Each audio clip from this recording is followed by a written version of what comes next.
Voilà. Et, je vous en prie, comment allez-vous? Bonjour, ça va peut-être? Excellence, monsieur le ministre, comment allez-vous? Voilà. Tout à l'heure, on m'a dit, il y a monsieur le directeur régional de Koubaké. Bonjour, comment allez-vous? Voilà. Ah, ça va? Vous voyez pas les grands journalistes arrivent, on fait venir les personnalités de niveau, quoi. Comme ça, parce que c'est ça. Merci d'être venu, je vais vous édifier carrément tout à l'heure avec... Bon, on ne va pas perdre le temps. On m'a dit que il y a une dame qui a écrit un livre là. Bon. C'est seulement que je ne vous ai pas dit que je suis un journaliste, pas comme les autres.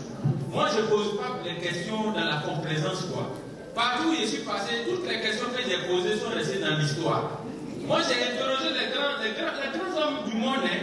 Oufou comme ça, je l'ai interrogé. J'ai interrogé aussi Thomas Sankara, j'ai interrogé Rolex, j'ai interrogé beaucoup de gens. Bon, mais bref, c'est pas pour ça que je suis venu aujourd'hui. Elle est où la femme qui a écrit le livre? Elle n'est pas venue. Elle a peur de mes questions, elle n'est pas venue. C'est elle qui est là. Madame, ça va? Ah, vous êtes aussi belle dans le contenu de votre livre quand même. Bon, écoutez, madame, moi je n'ai pas trop le temps. Passez là-bas, je vais vous bombarder des questions, vous allez partir à la maison. Appréciez très conférence, s'il vous plaît.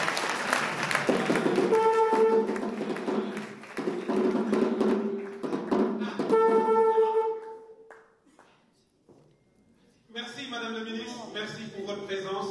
Merci de vous installer là où vous voulez.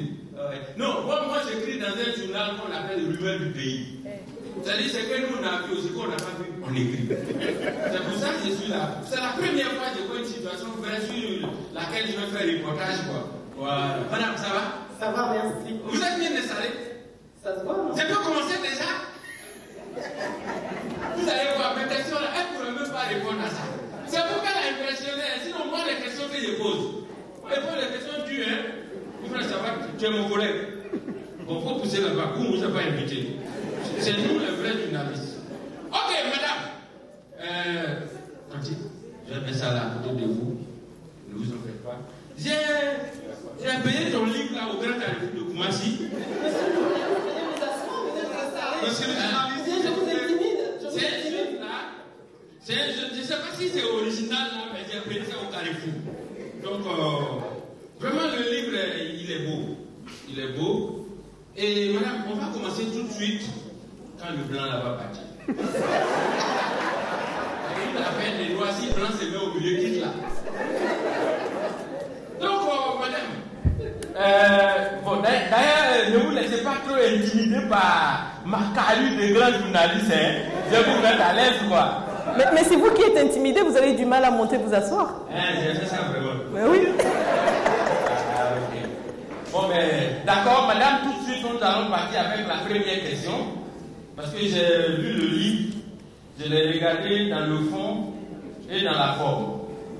J'ai vraiment vu beaucoup de choses. Mais tout de suite, ce qui m'a impressionné, c'est le titre du livre. Soigner les certitudes. Soigner les certitudes. Madame, vous vous ennuyez ou bien? Parce qu'il y a tellement de problèmes dans le monde. Il y a la pauvreté, il y a le panier d'Akwaïdo. On n'a même pas encore fini de soigner ça. On a les problèmes avec Corona, on n'a même pas encore fini de soigner. Donc toi, quelque chose on ne voit pas, c'est difficile, c'est abstrait. C'est ça que toi tu veux soigner. Pourquoi? C'est vraiment difficile de répondre à la question posée de cette manière.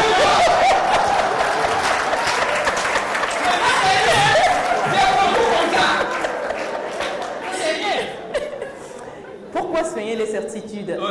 Il y a tellement de clichés autour de l'Afrique. Il y a tellement de clichés autour, par exemple, des capacités des femmes africaines. Il y a tellement de clichés et de préjugés autour des potentialités de la jeunesse africaine qu'il faut aujourd'hui regarder autrement, laisser tomber tout ce qui nous retire, tout ce qui nous tire vers l'arrière et se dire que nous pouvons tutoyer les sommets. Waouh! Applaudissez pour elle. En fait, je sens que notre débat là, c'est un débat de niveau. Parce que depuis que je pose les questions, c'est la première fois que j'ai gagné des batailles, quoi. Donc, madame, je suis tout à fait à l'aise avec déjà l'entrée du sujet. Alors, la deuxième question que j'ai pour vous, c'est que je sais que tout le monde se pose la même question. En tout cas, tous ceux qui ont tutoyé le livre, certainement ont dû remarquer la même chose que moi. J'ai vu que vous avez parlé beaucoup de citoyens économiques. Citoyens économiques, c'est trop grand comme mot. Mais vous avez déjà mis ça dedans. En tout cas, quand vous avez dit citoyens économiques, nous, à Yopougo, quand les gens disent c'est économique là, ça veut dire c'est moins cher.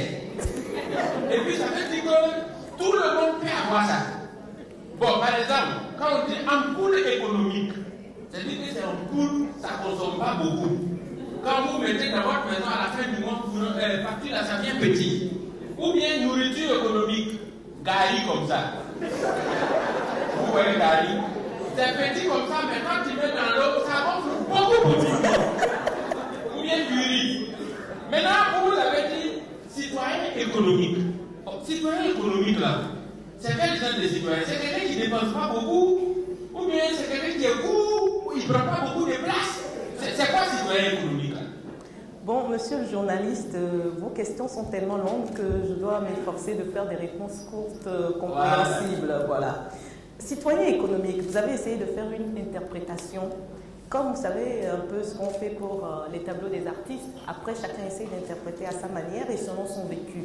Et je vous félicite d'ailleurs parce qu'un citoyen économique, c'est en fait cet artisan de développement, mais qui lui-même œuvre pour son développement personnel et de sorte à contribuer à la création de la richesse dans son pays. En termes plus clairs, c'est le citoyen qui lui-même, étant un acteur, puisse de façon transformationnelle concourir à un bien-être d'abord individuel et collectif de sa localité, de sa communauté. Ça peut être son quartier, ça peut être sa maison, ça peut être son pays, ça peut être sa région. Waouh! Applaudissez encore pour elle. Franchement, vous m'impressionnez de plus en plus, quoi. Je sais qu'avec vous, c'est moi qui apprends même. C'est même pas vous qui apprenez. Ah, vous reconnaissez, en fait. Je le connais. En tout cas, bravo à vous. Applaudissez encore, madame. Vous avez besoin d'applaudissements parce que la question qui vient là seulement, je sais que vous ne pouvez pas répondre à ça. J'ai peur. Là, j'ai peur. C'est du lourd, ce que j'ai ici là. Ouais, c'est du lourd. Parce que quand j'ai lu le livre, madame, là, même, je ne sais pas quoi. C'est un mot qui fait vraiment qui est d'actualité chez nous. Vous avez parlé d'inclusion financière. Bon, dans l'inclusion financière, on peut diviser en les deux mots là. Il y a inclusion et puis il y a financière. Financière, c'est l'argent. Maintenant, inclusion là. Ça, là, il n'y a pas longtemps, nous, on a fait son palabre ici. Parce que inclusion, c'est ça qui a créé l'adjectif inclusif. C'est-à-dire que tout le monde doit être dedans. Je sais, madame, une confidence. Monsieur le ministre du on avait les gens ont dit c'est pas inclusif. Il y en a qui ont dit ça. Victor, on va te répondre. C'est pas non, il y a des gens qui ont dit. Donc, je veux dire que les gens ont fait palabre autour de l'inclusion inclusive. Et puis, on a dit que quand c'est inclusion, c'est tout le monde est dedans. Maintenant, comme ça, c'est affaire d'argent. C'est pas parce que vous avez appris qu'il y avait l'argent quelque part. On veut crier les gens pour les donner. Et puis, on ne peut pas donner à tout le monde. C'est pourquoi vous avez tiré la sonnette d'alarme pour dire inclusion financière. Quand c'est comme ça, mettez mon nom, moi aussi ça m'intéresse. Applaudissez pour lui parce qu'il a très bien répondu. Il a posé la question et il a trouvé la réponse. Ben, justement, c'est ce que vous avez dit à la fin de la question. C'est bien de ça qu'il s'agit. Vous savez, nous avons la chance d'avoir parmi nous M. Paul Arietnar, patron d'EcoBank ici et de la sous-région Umois, que nous partons d'un constat qui fait que malheureusement, il y a ce qu'on appelle l'exclusion financière et notamment l'exclusion bancaire. C'est-à-dire que nous avons des braves dames ici, par exemple, qui sont des femmes battantes, qui sont des femmes entrepreneurs. Le ministre Bitogo en a parlé tout à l'heure, mais qui, malheureusement, n'ont pas forcément les ressources qu'il faut pour développer leurs activités. Or, aujourd'hui, la jeunesse africaine a besoin de financement. Vous savez, je ne vous cache pas si je vous dis par exemple que notre continent est le continent qui a la plus jeune force vive au monde. L'âge moyen en Afrique est de 18 ans, alors que la seconde région la plus jeune au monde, l'Asie, l'âge moyen c'est de 7 ans plus. Ça veut dire que nous avons une force vive qu'il faut nécessairement mettre au travail. Mais en face de cela, nous avons comme réponse l'entrepreneuriat, c'est-à-dire l'employabilité des jeunes, ou l'auto-employabilité des jeunes pour mieux le dire. Mais pour promouvoir cette auto-employabilité des jeunes, on a besoin d'un véhicule, on a besoin d'huiler cette machine. Et qu'est-ce qui permet d'huiler cette machine? D'accompagner l'innovation, la créativité des jeunes. Eh bien, c'est cette ressource financière qui manque souvent et que parce que malheureusement, les banques classiques n'arrivent pas à répondre à la forte demande des jeunes et des femmes, il faut donc tirer la sonnette d'alarme pour aller donc vers l'inclusion financière, c'est-à-dire des mécanismes d'accompagnement technique et financier pour promouvoir le financement de l'entrepreneuriat des jeunes et des femmes. Là, franchement, madame, j'ai envie d'arrêter là les questionnaires, mais bon, je pense que comme on a commencé, si je ne pose pas cette question-là, vraiment, tout le monde m'en voudra. Oui, oui. Et parce que quand j'ai lu le livre, j'ai vu la préface. La préface, c'est pas n'importe qui. J'ai vu Excellence, Monsieur le Président de la République du Sénégal, Excellence Macky Sall. Madame, il y a beaucoup de présidents. Beaucoup dans le monde, surtout en Afrique. Il y a Excellence, Monsieur le Président Patrick Talon du Bénin. Vous l'avez laissé. Il y a Excellence, Monsieur le Président de la République du Togo, Fort Yassimé, vous l'avez laissé. Même notre joli président d'ici là, Excellence Alassane Ouattara, vous l'avez laissé.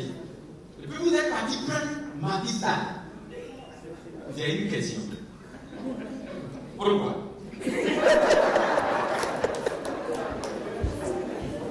Ça là, c'est dur, on ne peut pas répondre.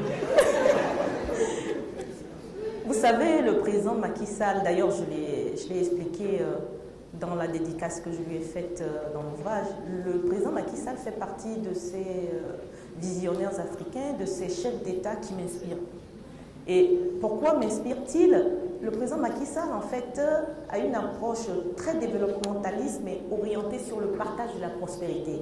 C'est-à-dire qu'il ne se contente pas de créer des infrastructures, il sait qu'à côté de la création des infrastructures, il sait qu'à côté des grandes théories économiques à implémenter, il faut penser au panier de la ménagère. Et pour moi, c'est la vision que je développe de la gestion de nos États. C'est-à-dire que nous devons produire la croissance, nous devons créer la croissance, mais si on s'arrête là, malheureusement, on n'aura pas sorti nos pauvres de leur précarité. En revanche, si tout en créant la croissance, je ne vais pas vous rentrer dans les grandes théories économiques, ce n'est pas le lieu, mais tout en créant cette richesse-là, tout en la fabriquant, il faut à côté mettre en place des mécanismes de socio-développement qui permettent justement d'aller vers les couches vulnérables, vers ceux qui n'ont pas les moyens de s'autonomiser. Non pas dans une démarche d'assistanat, ça je proscris les démarches d'assistanat, mais dans une démarche en fait d'assistance. C'est-à-dire que quand vous apportez les capacités, quand vous apportez les compétences aux gens et que vous leur donnez la possibilité, en créant les conditions d'éclore leur plein potentiel, eh bien, vous aurez repoussé les limites de la précarité.